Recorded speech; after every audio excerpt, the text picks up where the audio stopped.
What if I told you the fastest plane of World War II wasn't made of steel or aluminum, but wood? In 1940, Britain was on the edge of collapse. Factories were burning, metal was running out, and Nazi Germany controlled the skies over Europe.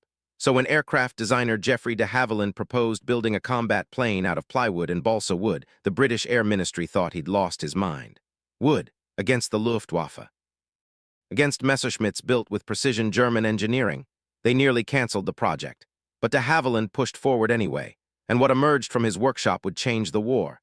They called it the Mosquito. Now here's where it gets interesting. When the first Mosquitos appeared over occupied France in 1941, German pilots couldn't believe what their instruments were telling them. This strange wooden aircraft was pulling away from them.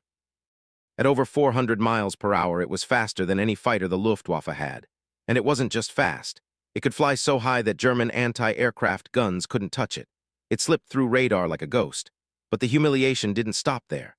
On January 30, 1943, the Nazis planned a massive propaganda broadcast.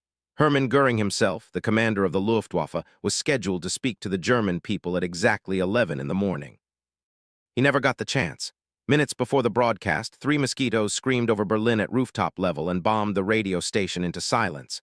The speech was delayed. The 1,000-year Reich had been embarrassed by a plane built from furniture materials. Göring was reportedly furious. He later admitted that the Mosquito made him green and yellow with envy. By war's end, this impossible aircraft had flown more sorties than any other British bomber.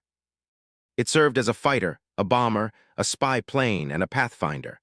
All because one designer refused to believe that the best materials always make the best weapons.